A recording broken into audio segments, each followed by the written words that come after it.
പന്തീരങ്കാവ് കേസിലെ പ്രതിക്ക് ഇപ്പോൾ വാദിക്കാൻ വക്കീലില്ല. കഴിഞ്ഞ പ്രാവശ്യം ഈ പ്രതിക്ക് വേണ്ടി കോടതിയിൽ ഹാജരായ വക്കീൽ പോലും ഇത്തവണ അദ്ദേഹത്തിന് വേണ്ടി രംഗത്ത് വരാൻ, അതിൽ കോടതിയിൽ വരാൻ, കോടതിയെ സമീപിക്കാൻ തയ്യാറായിട്ടില്ല. അദ്ദേഹത്തിന് വക്കാല ഏറ്റെടുക്കാൻ തയ്യാറായിട്ടില്ല എന്നാണ് അറിയുന്നത്. പക്ഷേ ഇയാൾ ഇപ്പോഴും റിമാൻഡിലാണ്. കഴിഞ്ഞ 1-2 ദിവസങ്ങൾക്ക് മുമ്പ് ഇതിൻ്റെ ഭാര്യയെ വീണ്ടും തല്ലുകയും വീണ്ടും ഭാര്യ ആശുപത്രിയിലാവുകയും കണ്ണിനും ചുണ്ടിനുമൊക്കെ മുറിവ് പറ്റുകയും ഒക്കെ ചെയ്ത സംഭവം അറിയാമല്ലോ. അതിനുശേഷം പരാതി നൽകി. ആ പരാതിയുടെ അടിസ്ഥാനത്തിൽ ഇയാളെ പോലീസ് അന്വേഷിച്ചു. പോലീസ് പിറ്റേന്ന് പുലർച്ചെ തന്നെ പിടികൂടിയപ്പോൾ അദ്ദേഹം വലിയ മദ്യത്തിൻ്റെ ലഹരി ആലസ്യത്തിലായിരുന്നു. അദ്ദേഹത്തിന് വൈദ്യപരിശോധനയ്ക്ക് കൊണ്ടുപോകാൻ പോയപ്പോൾ അയാൾ എതിർത്തു. അങ്ങനെയൊക്കെയുള്ള ചില സംഭവങ്ങളുണ്ട്. എന്തായാലും ഈ സംഭവം നമുക്ക് കേരളത്തിലെ ഒരു പ്രധാനപ്പെട്ട ഒരു ചർച്ച ചെയ്തുകൊണ്ടിരിക്കുന്ന ഒരു വിഷയം തന്നെയാണ്. കഴിഞ്ഞ വർഷം മെയ് 12-ാം തീയതിയാണ് ഇത്തരത്തിലൊരു കേസ് ആദ്യമായിട്ട് പന്തീരങ്കാവ് പോലീസ് സ്റ്റേഷനിൽ എത്തുന്നത്.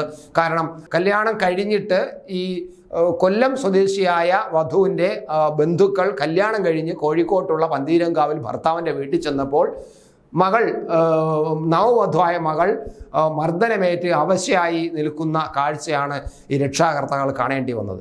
രക്ഷാകർത്താക്കൾ സ്വാഭാവികമായിട്ടും, ഞാനൊരു രക്ഷാകർത്താവാണ്, സ്വാഭാവികമായിട്ടും അപ്പോൾ തന്നെ ഈ മകളെ വീട്ടിൽ വിളിച്ചു കൊണ്ടുപോകും.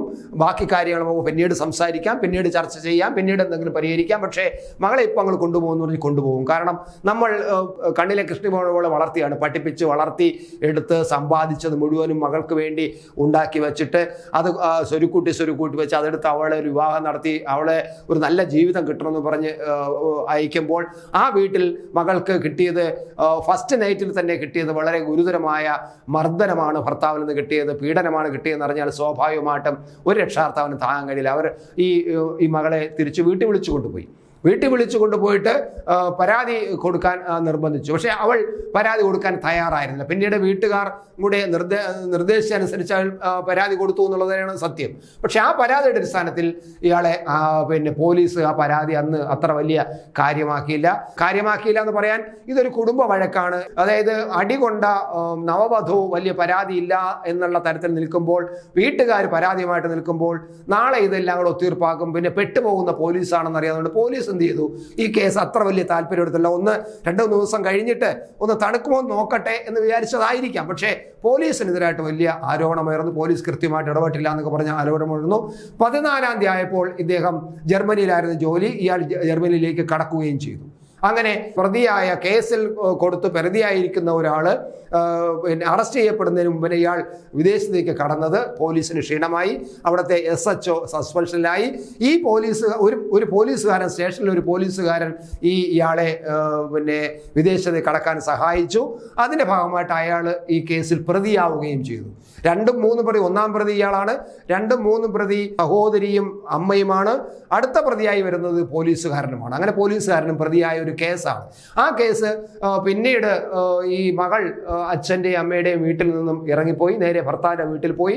ഭർത്താവിൻ്റെ വീട്ടിൽ പോയിട്ട് അവർ പൊതുവിൽ ജനങ്ങളോട് വന്ന് പറഞ്ഞു, എനിക്ക് പരാതിയൊന്നുമില്ല, എന്നെ അച്ഛനും അമ്മയും കൂടിയൊക്കെ നിർബന്ധിച്ചത് കൊണ്ടാണ് ഞാൻ പരാതി നൽകിയത്. എന്നെ ഭർത്താവ് വീട്ടിൽ തല്ലിയിട്ടില്ല, എന്നെ അടിച്ചിട്ടില്ല, ഞാൻ കുളിമുറിയിൽ ചറുക്കി വീണത് കൊണ്ടാണ് എനിക്ക് അപകടം പറ്റിയതല്ലാതെ ഒന്നുമല്ല എന്ന് പറയുന്നു.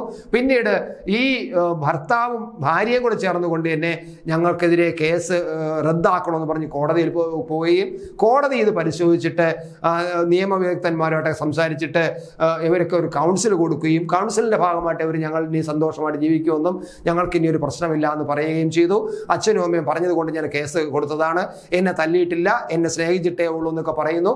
അങ്ങനെ ശരി, അവരെ കൂടെ കോടതിയിൽ അനുവാദത്തോടെ അവരെ വീണ്ടും ഒരുമിച്ച് ജീവിക്കാൻ അനുവദിക്കുകയും ചെയ്തു. പക്ഷേ ഒരാഴ്ച മുമ്പ് വീണ്ടും ഈ പെൺകുട്ടിയെ ആശുപത്രിയിലാക്കുന്നു. ക്രൂരമായ മർദ്ദനം ഇയാൾ അഴിച്ചുവിട്ടു. ഇയാളൊരു സൈക്കോയാണ് എന്നാണ് നാട്ടുകാരും ഇപ്പോൾ പറയുന്നത്, ഈ പെൺകുട്ടിയുടെ അച്ഛനും ആരോപിക്കുന്നത്. അങ്ങനെ ഈ സൈക്കോയെ അയാൾ ആംബുലൻസിൽ വെച്ച്, അതായത് മർദ്ദനമേറ്റ് ആംബുലൻസിൽ ആശുപത്രിയിലോട്ട് കൊണ്ടുപോകുമ്പോൾ ആശുപത്രിയിൽ കൊണ്ടുപോകുന്ന വഴിയിൽ ഈ ആംബുലൻസിനകത്ത് വെച്ച് പോലും ഈ പെൺകുട്ടിയെ ഈ ഭർത്താവ് തല്ലി എന്നാണ് വിവരങ്ങൾ വരുന്നത്. അങ്ങനെ വിവരം അറിഞ്ഞ് രക്ഷാകർത്താക്കൾ ആശുപത്രിയിലെത്തുന്നു. അതുവരെയും പരാതി കൊടുത്തിട്ടില്ല. അവസാനം രക്ഷാകർത്താക്കൾ ആശുപത്രി വന്നതിന് ശേഷമാണ് ഇവർ വീണ്ടും പരാതി കൊടുത്തത്. ആ പരാതി പോലീസ് വളരെ സീരിയസ് ആയിട്ട് എടുത്തു. കഴിഞ്ഞ പ്രാവശ്യം സംഭവിക്കാതിരിക്കാൻ ആ പരാതിയെ വളരെ പ്രാധാന്യത്തോടെ എടുക്കുകയും ഇയാളെ അന്വേഷിച്ചു പോവുകയും ഇയാളെ പിടികൂടുകയും ഇയാളെ റിമാൻഡ് ചെയ്യുകയും ഇപ്പം ജയിലിലിരിക്കുകയും ചെയ്യുന്നു. പക്ഷേ പോലീസ് ഇതുവരെയും ഇയാളെ കസ്റ്റഡിയിലെടുത്ത് ചോദ്യം ചെയ്യാൻ ഇതുവരെയും അപേക്ഷ കൊടുത്തിട്ടില്ല. കാരണം ഇനിയും ഇയാൾക്കെതിരായിട്ടുള്ള ചില തെളിവുകൾ കൂടുതൽ കിട്ടേണ്ടതുണ്ട്, ബാക്കിയുള്ളവരെ ചോദ്യം ചെയ്യേണ്ടതുണ്ട്. മർദ്ദനത്തിന് വിധേയായ പെൺകുട്ടിയെ അതായത് കൂടുതൽ ചോദ്യം ചെയ്യേണ്ടതുണ്ട്, മൊഴിയെടുക്കേണ്ടതുണ്ട്. അവർ ഇപ്പോൾ ആശുപത്രിയിൽ ചികിത്സയിലാണ്.